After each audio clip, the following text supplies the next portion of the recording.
Easy math study YouTube চ্যানেলে তোমাদের সকলকে স্বাগত। আজকে আমরা এই ভিডিওতে আলোচনা করব ক্লাস 9-এর মডেল অ্যাক্টিভিটি টাস্ক পার্ট 5, যেটি তোমাদের 2021-এর আগস্ট মাসের মডেল অ্যাক্টিভিটি টাস্ক। তো চলো দেরি না করে মডেল অ্যাক্টিভিটি টাস্কের অঙ্কগুলির সমাধান করে নেওয়া যাক। আমাদের মডেল অ্যাক্টিভিটি টাস্কের প্রথমে রয়েছে নিচের প্রশ্নগুলি উত্তর দাও, বহুমুখী উত্তরধর্মী প্রশ্ন, এমসিকিউ।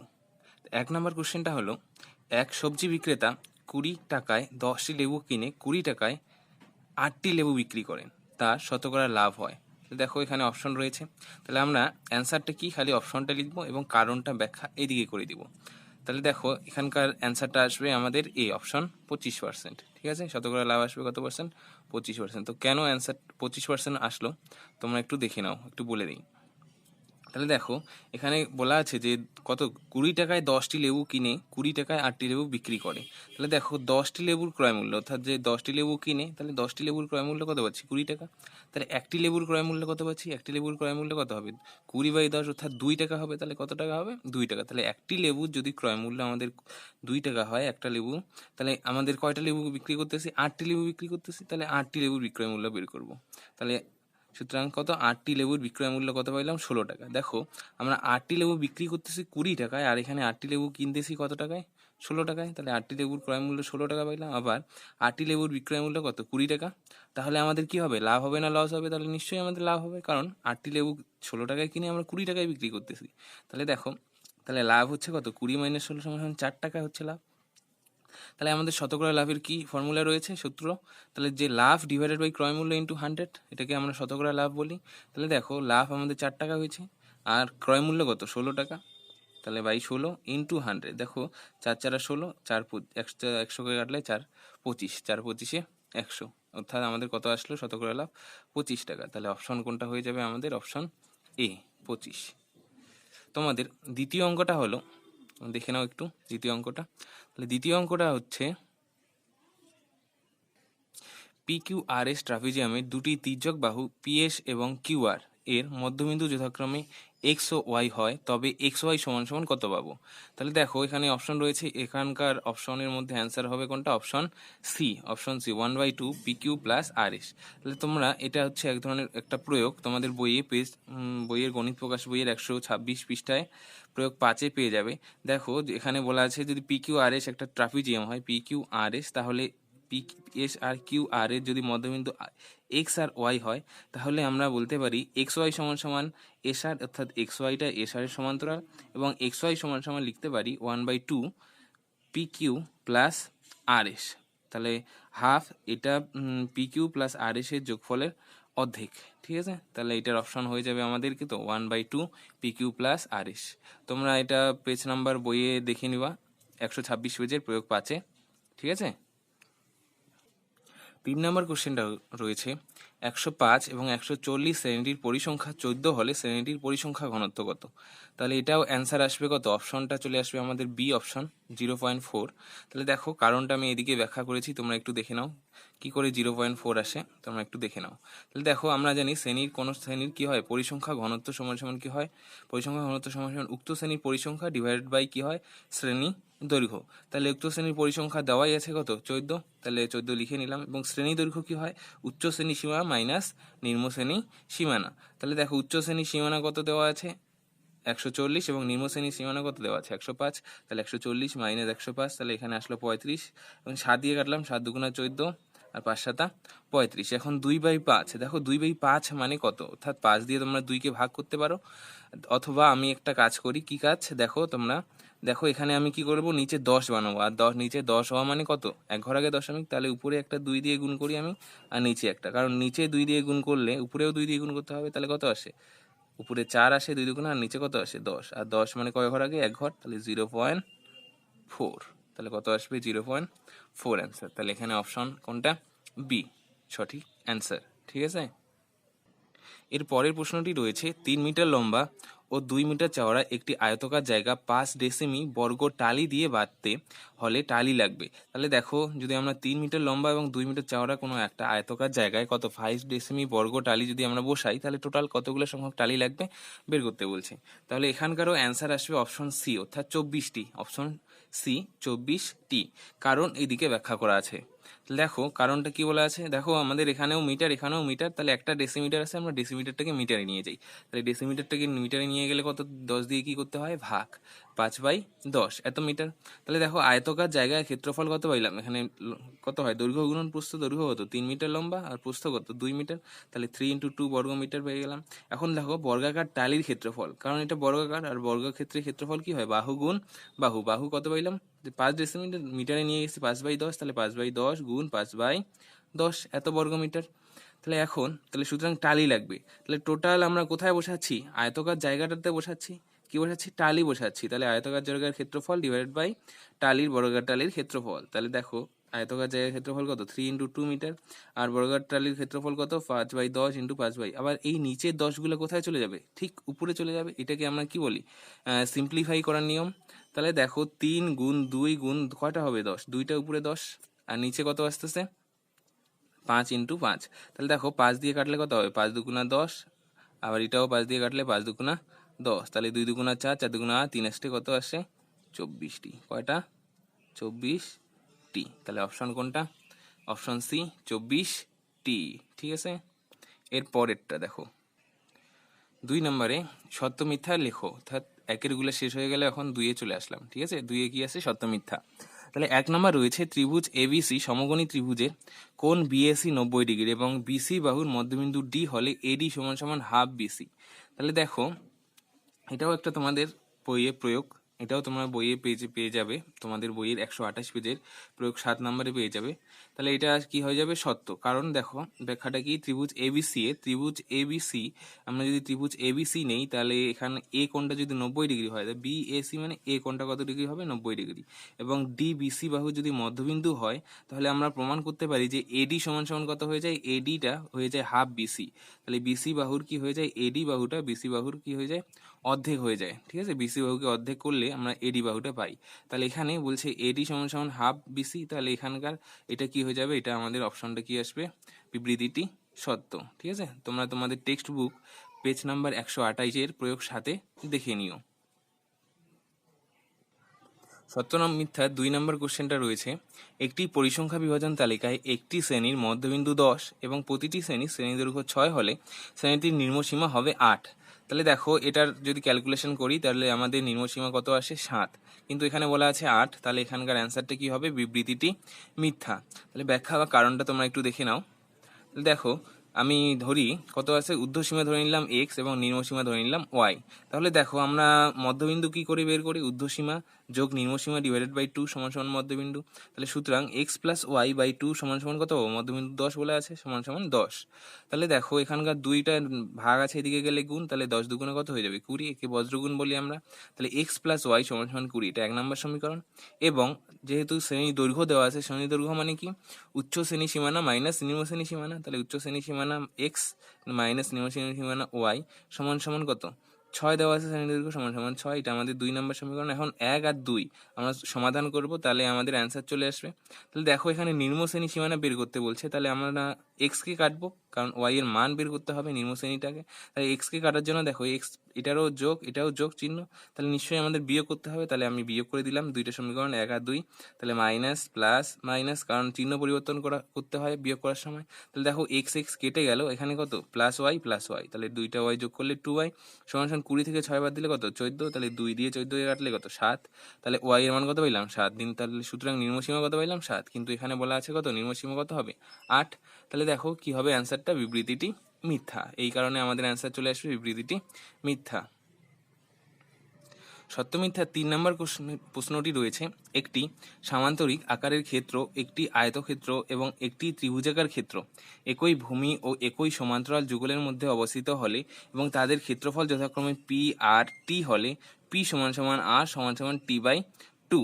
তাহলে দেখো সামান্তরিক ক্ষেত্র, আর বলছে একটা আয়তক্ষেত্র আর একটা হচ্ছে ত্রিভুজ ক্ষেত্র, একই কি আছে, ভূমির মধ্যে অবস্থিত এবং একই সমান্তরাল যুগলের মধ্যে অবস্থিত। তাহলে দেখো এর অ্যান্সারটাও কি আসবে, মিথ্যা চলে আসবে। তাহলে অ্যান্সারটা হবে কি, বিবৃতিটি মিথ্যা। তোমাদের যাদের যাদের কারণটা লাগবে, তাহলে তোমরা এখানে দেখে নাও কারণটা। তাহলে দেখো আমি একটা সামান্তরিক এঁকে নিয়েছি আগে। তাহলে সামান্তরিক হচ্ছে এটা সামান্তরিক আমাদের, তাহলে সামান্তরিকটার দৈর্ঘ্য কত দেওয়া আছে, a নেওয়া আছে, আর দেখো সামান্তরিকের প্রস্থ না, এখানে আমি একটা কি ডট ডট দিয়ে একটা কি এঁকেছি, আয়তক্ষেত্র এঁকেছি এবং ডট ডট দিয়ে একটা কি এঁকেছি, ত্রিভুজ। যেহেতু একই ভূমি আর একই ভূমির মধ্যে অবস্থিত, তাহলে ভূমিটা ধরে নিছি এবি এবং এখানকার যে উচ্চতা বা আয়তক্ষেত্রের প্রস্থটা ধরে নিছি বি। তাহলে দেখো একই সমান্তরাল যুগলের মধ্যে অবস্থিত বলছে, তাহলে প্রস্থ যদি বি হয় তাহলে সামান্তরিকটার উচ্চতাও কত হবে, বি। তাহলে ধরে নিচ্ছি ভূমি এ একক এবং প্রস্থ বা উচ্চতা কত একক, বি একক। তাহলে আয়তক্ষেত্রের ক্ষেত্রফল কি হয়, দৈর্ঘ্য গুণন প্রস্থ, দৈর্ঘ্য এ আর বি, তাহলে এ বি একক। সামান্তরিকের ক্ষেত্রফল কি হয়, ভূমি ইন্টু উচ্চতা, তাহলে ভূমি এ আর উচ্চতা কত, বি একক, তাহলে এ বি। তাহলে দেখো আয়তক্ষেত্রের ক্ষেত্রফল সামান্তরিকের ক্ষেত্রফল সমান আসলো। দেখো এখন ত্রিভুজের ক্ষেত্রফল, ত্রিভুজের ক্ষেত্রফল কি জানি, হাফ ইন্টু ভূমি ইন্টু উচ্চতা, তাহলে হাফ ইন্টু ভূমি এ আর উচ্চতা কত, উচ্চতা বি হবে, তাহলে এ বি বাই 2। তাহলে দেখো আমরা পি, আয়তক্ষেত্রের ক্ষেত্রফল অর্থাৎ সামান্তরিকের ক্ষেত্রফল কত দেওয়া আছে, পি, তাহলে পি সমান সমান এ বি পাইলাম। আবার সামান্তরিকের ক্ষেত্রফল গেল, আয়তক্ষেত্রের ক্ষেত্রফল দেওয়া আছে আর, তাহলে আরও ইজিক্যাল টু এ বি পাইলাম। কিন্তু ত্রিভুজের ক্ষেত্রফল দেওয়া আছে টি, তাহলে টি সমান সমান কত পাইলাম, এ বি বাই 2। তাহলে দেখো সবখানে এ বি রয়েছে, তাহলে এখানে আসে এ বি বাই 2, তাহলে 2টা এখানে ভাগ আছে, এদিকে চলে আসবে গুণ, তাহলে কত হয়ে যাবে, 2t সমান সমান এ বি। তাহলে দেখো পি সমান সমান আর সমান সমান কত পাইলাম, 2t পেয়ে গেলাম। পি সমান সমান আর সমান সমান 2t, কিন্তু এখানে বলা আছে পি সমান সমান আর সমান সমান টি বাই 2। তাহলে এই কারণে কি হয়ে যাচ্ছে, বিবৃতিটা আমাদের মিথ্যা দেওয়া আছে। তাহলে এটাই হচ্ছে কারণ। তার 4 নম্বর কোশ্চেনটি রয়েছে, একটি সমবাহু ত্রিভুজের ক্ষেত্রফল ও উচ্চতার সংখ্যামান সমান হলে ত্রিভুজটির বাহুর দৈর্ঘ্য হবে 1 একক। তাহলে দেখো এটা যদি আমরা ক্যালকুলেশন করি তাহলে এটাও কি আসবে, মিথ্যা আসবে। এটা কি আসবে, বাহুর দৈর্ঘ্য চলে আসে কত একক, 2 একক। তাহলে অ্যান্সার বিবৃতিটি কি হয়ে যাবে, মিথ্যা, বিবৃতিটি কি হয়ে যাবে, মিথ্যা। তাহলে তোমরা কারণটা একটু দেখে নাও। দেখো সমবাহু ত্রিভুজের ক্ষেত্রফল সমান সমান কি দেওয়া আছে, উচ্চতার সংখ্যামান। আমরা জানি ক্ষেত্রফল সমান সমান কত হয়, √3/4 ইন্টু বাহু স্কোয়ার সমান সমান উচ্চতার সংখ্যামান কি হয়, √3/2 ইন্টু বাহু। তাহলে দেখো এই 2 দিয়ে 4কে কাটলে 2 দুগুণা কত, 4, আর √3 কাটা যাবে। এখানকার একটা বাহু সাথে এখানকার একটা বাহু কেটে গেলে খালি বাহু পড়ে থাকবে। তাহলে বাহু বাই 2, এখানে উপরে বাহু আর নিচে কত, 2। তাহলে বাহু বাই 2 সমান সমান কত, এখানে 1 একক পাচ্ছি। তাহলে বাহু সমান সমান দুইটা বজ্রগুণ হয়ে গেলে কত পাবো, 2 একক পাবো। তাহলে বাহুর মান কত পাইলাম, 2 একক। তাহলে কিন্তু এখানে বলা আছে কত একক, 1 একক। তাহলে অ্যান্সার বিবৃতিটি কি হয়ে যাবে, মিথ্যা। ঠিক আছে, এরপরে পার্টে চলে যাই। তাহলে এর পরের পার্টটি হচ্ছে 3-এর সংক্ষিপ্ত উত্তরধর্মী প্রশ্ন।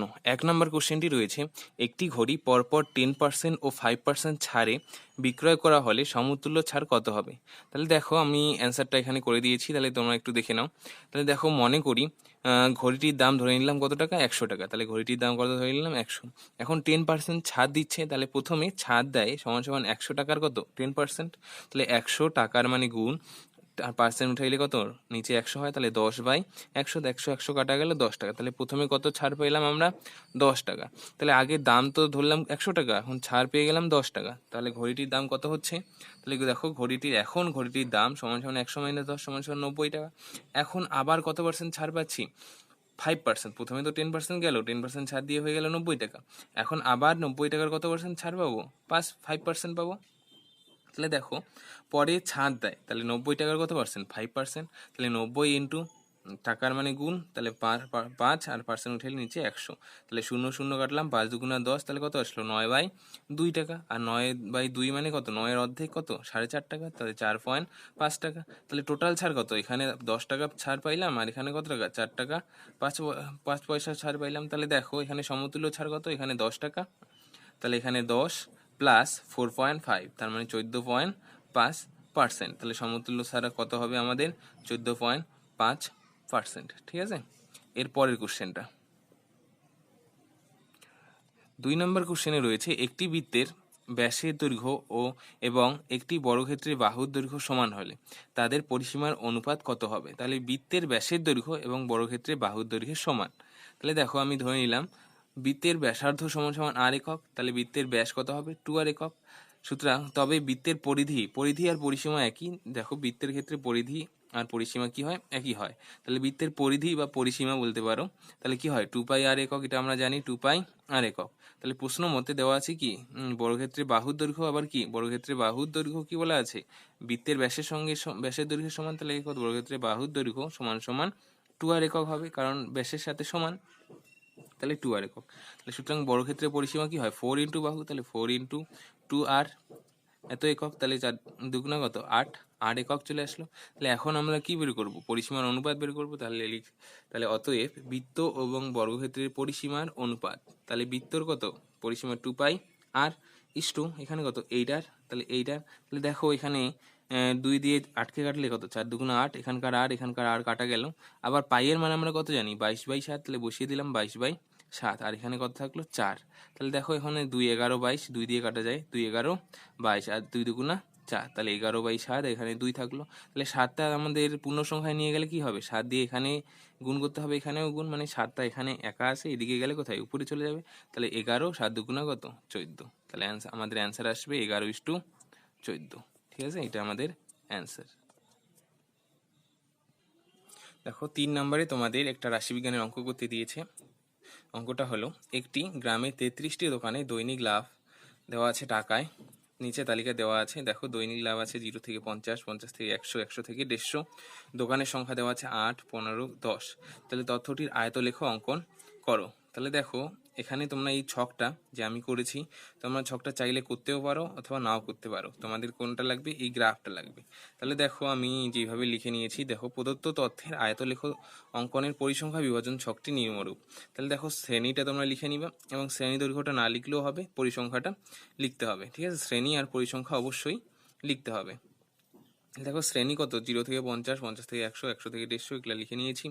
এখানে দেখো শ্রেণী দৈর্ঘ্য মানে হচ্ছে কি, এটা বিয়োগ এটা, তাহলে 50 থেকে 0 বিয়োগ করলে 50, 100 থেকে 50 বিয়োগ করলে 50, তাহলে দেখো এটা 150 থেকে 100 বিয়োগ করলে 50। আর পরিসংখ্যাটা কত 8, 15, 10, তাহলে 8, 15, 10। তাহলে এখন আমরা কি করব, এটার আয়তলেখ অঙ্কন করব। তাহলে দেখো তোমরা, আমি এখানে এক্স অক্ষ একটা গ্রাফ পেপারে এঁকে নিয়েছি। তাহলে দেখো একটা এক্স অক্ষ আঁকবো আর একটা কি আঁকবো, ওয়াই অক্ষ। তাহলে এক্স অক্ষ বরাবর কি নিয়ে নিব, দোকানের লাভ, ঠিক আছে, আর ওয়াই অক্ষ বরাবর কি নিয়ে নিব, দোকানের সংখ্যা। তাহলে দোকানের লাভ কত কত করে দেওয়া আছে, দোকানের লাভ দেওয়া আছে দেখো 0 থেকে 50, 50 থেকে 100, 100 থেকে 150। তাহলে এখানেও আমি কোথায় 0, 50, তাহলে 5 ঘরকে 50 নিয়েছি, এখানকার আবার 5 ঘরকে কত 100, এরকম করে 5 ঘরকে 150, 150, 200, এরকম করে লিখে নিব। ঠিক আছে, আর এদিকে যত 5 ঘরকে 5 নিব, 10 ঘরকে 10, 15 ঘরকে 15, 20 ঘরকে 20। ঠিক আছে, তাহলে এখন পয়েন্ট বসাবো আমরা। তাহলে পয়েন্ট বসানোতে একটু তোমরা দেখে নাও। দেখো 0তে কত আছে, 0তে 8 আছে, 0তে কত আছে 8, এবং 50-এও কত আছে 8। তাহলে আমি এখানকার 0, তাহলে 0তে সোজাসুজি কোথায় যাব, 8 ঘর যাব, তাহলে 5, 6, 7, 8, এবং 50-এও কত 8, তাহলে এখানেও কত চলে গেলাম 5, 6, 7, 8 এখানে। তাহলে এখানে এই দুইটা পয়েন্ট আমরা কি করে দেবো, যুক্ত করে দেব। ঠিক আছে, এরপর দেখো আবার 50-এ আবার কত দেওয়া আছে, আবার 50, 50 এবং 100-র মধ্যে কত দেওয়া আছে 15। তাহলে 50-এও 15, 100-তেও 15, তাহলে 50-এও আমরা 15 পয়েন্ট বসাবো। তাহলে 50, এখানে যাব 10, এখানে 15, আর 100-তে এখানে 15। তাহলে এই দুইটা পয়েন্ট গোল করে দিয়ে কি করে দিব, যুক্ত করে দেব। ঠিক আছে, এর পরেরটা দেখো, এরপরে কত 100 থেকে 150-র মধ্যে কত আছে 10 আছে। তাহলে 100 থেকে 150-র মধ্যে আবার কত 10 নিব। তাহলে 100 এখানে 10 হলে কত, এই যে 10 পয়েন্ট এখানে 10, আবার 150-তেও কত এখানে 10। তাহলে এই দুইটা পয়েন্ট গোল করে আমরা কি করে দেব, যুক্ত করে দেব। তারপরে স্কেল দিয়ে এগুলো কি করে দেব, এখন আমরা আয়তলেখ অঙ্কন করব। তাহলে দেখো এই যে যোগ করে দিলাম, এখানে এটা যোগ করে দিলাম, এখানে এটা যোগ করে দিলাম, আর এটা যোগ করে দিলাম। তোমরা চাইলে এখানে একটু এটাকে শেপ করে দিতে পারো।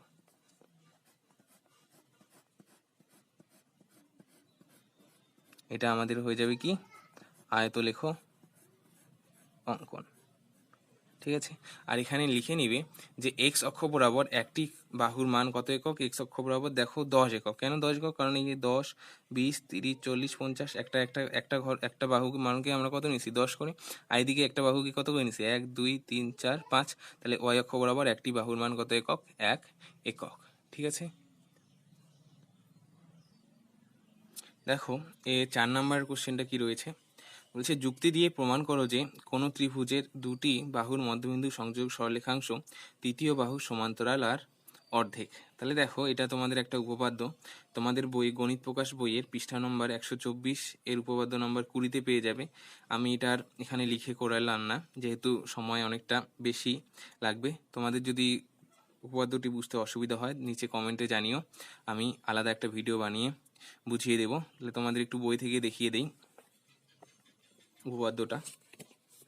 দেখো তোমাদের বই, এই যে বইয়ে রয়েছে উপপাদ্য 20, পেজ নাম্বার 124 পেজ, এই যে 124 পেজ। তাহলে উপপাদ্যটা এই যে রয়েছে। তাহলে কোনো ত্রিভুজের 20 নম্বর উপপাদ্য, দুটি বাহু সমান্তরাল সংযোগ সরলরেখা তৃতীয় বাহু সমান্তরাল অর্ধেক। তাহলে আমি যুক্তি দিয়ে কি করি, প্রমাণ করি। তাহলে তোমরা এটা লিখে নিবে, এই প্রদত্ত লিখে নিবে। প্রদত্ত থেকে ছবিটা অবশ্যই আঁকতে হবে, কিন্তু এই পর্যন্ত, ঠিক আছে? অবশ্যই ছবি মাস্ট, উপপাদ্যের ছবি অবশ্যই অঙ্কন করতেই হবে, ঠিক আছে?